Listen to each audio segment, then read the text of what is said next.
From the nation's capital, this is The View from Washington with Congressman Buck McKeon.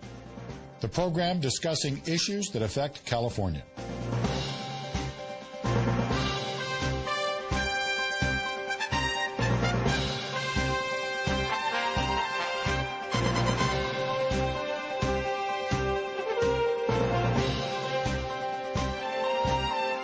Your host, Congressman Buck McKeon. Hi, and welcome back to The View from Washington. I'm your host, Congressman Buck McKeon of the 25th Congressional District of California. This is a monthly program filmed in Washington, D.C., where I meet with other leaders and experts to discuss issues important to my district. It's my continued hope that this program will offer you another opportunity to see and hear how we're progressing on a number of issues.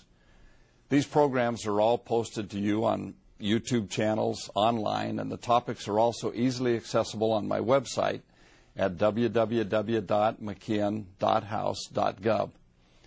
My staff and I have worked very hard to reach out to the district, and my website has become a healthy source of information and a direct avenue to contact me. Please feel free to do so at any time. Here on The View from Washington, I've spent quite a bit of time this year discussing taxes, the mounting federal debt, and the economy. In D.C., the past few weeks, health care has been the highlight of committee hearings and national media coverage.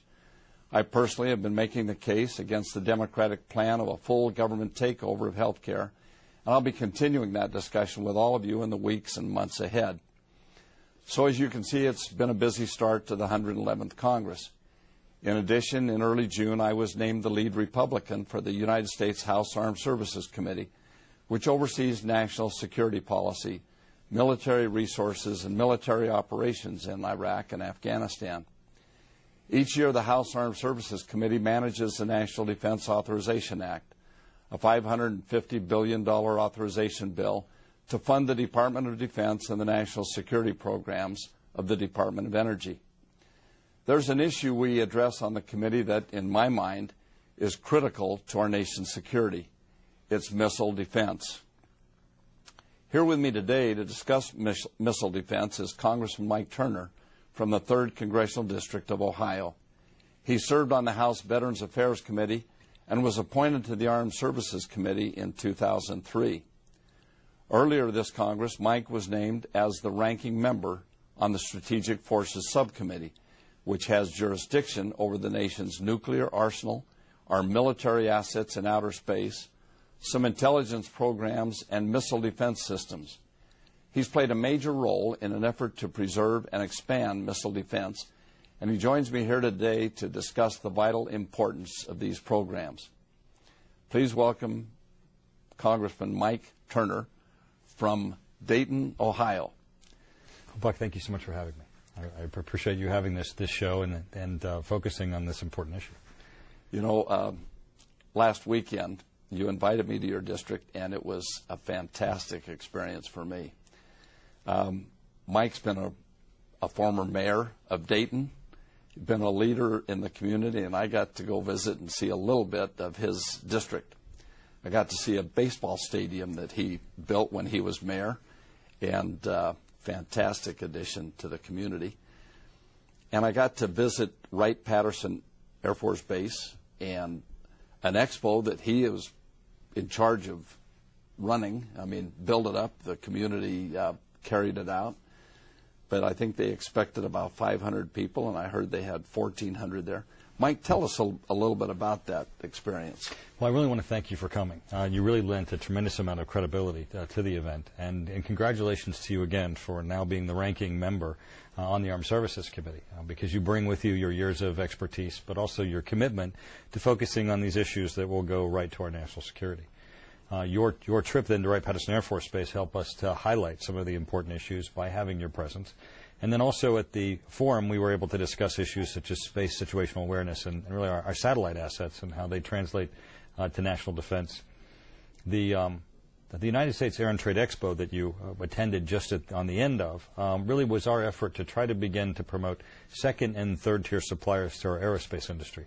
You know, many people are aware of the Paris Air Show or Farnborough or other international venues. This was an opportunity to give domestic, our U.S. suppliers and businesses an opportunity to show their ingenuity, their innovation, and hopefully build what will become an international show, so that it's not just the big guys, but it's also those people who have businesses that they have started that have innovation that need the ability to reach markets internationally and grow our aerospace industry. Mike's district has been really hit hard by this economic downturn. I think you said you lost 25,000 jobs. Yes. And his leadership in sparking this expo, I think, will be a big boon to the area there. I'm hopeful that it will be something good for you there. And then the air show and that air museum, it's a great district that you represent.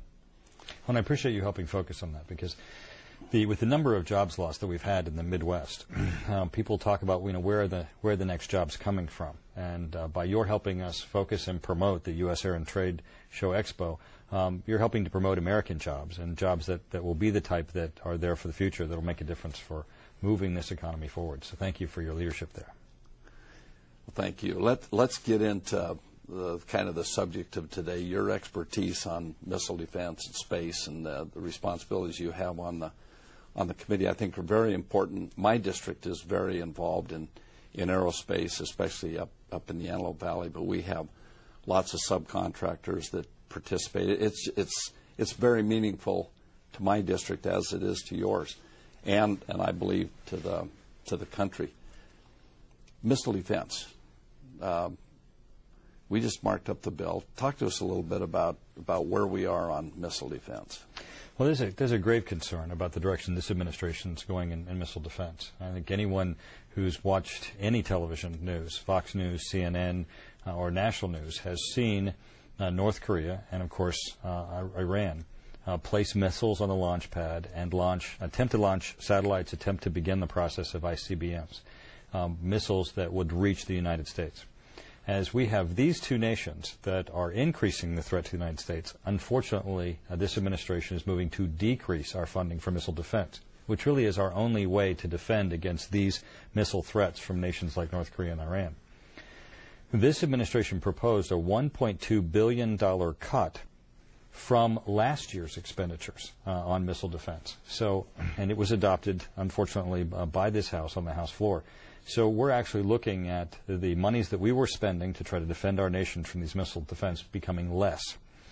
And they're cutting all different areas. They're cutting the advanced technologies that we're going to look to in the future, and in some of the technologies that currently were being deployed. Part of the monies that are being cut were to complete the missile field in Fort Greely, Alaska. And we have a slide of a picture, if you'll put that up, of Fort Greely, Alaska. Here is the missile defense site, where 2/3 of this site is built out. Only $120 million is necessary to finish this site, and we would have additional missiles that would be protecting us from anything that is launched from North Korea. It was slated that we were going to have 40 full missiles here, interceptors, that would be able to respond if an ICBM is shot at us toward North Korea. There were